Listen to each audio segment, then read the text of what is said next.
جب اللہ کی یاد میں دل تڑپتا ہے، آنکھیں رونا چاہتی ہیں، دل اس کی قربت چاہتا ہے۔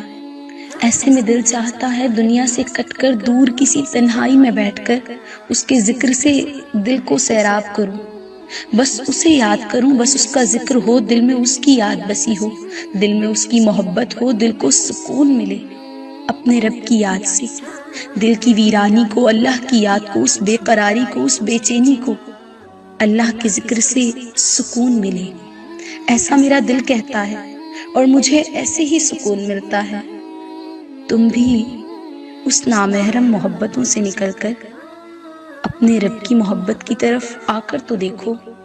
سچ کہتی ہوں، تمہارا بھی دل واپس پلٹ کر ان گمراہی کی دنیا میں جانے کو نہ چاہے گا۔ تم ایک بار اس کے حکم پر سمعنا واطعنا کہہ کر تو دیکھو، کسی اور کے آگے خود کو یوں بے بس ہونے کا دل نہ چاہے گا۔ تم ایک بار اس کی پکار پر لبیک کہہ کر تو دیکھو، اس کے حکم کے علاوہ کسی اور کا حکم ماننے کو تمہارا دل ہی نہ چاہے گا۔ تم قرآن کو کھول کر تو دیکھو، کسی اور سے اپنے سمجھنے کی توقع بھی نہیں رہے گی۔ تم اسے پڑھ کر تو دیکھو، کسی اور کے جواب کی ضرورت درپیش نہ آئے گی۔ تم قرآن میں خود کو ٹٹول کر تو دیکھو، کسی چیز کی ضرورت بھی نہ ہوگی۔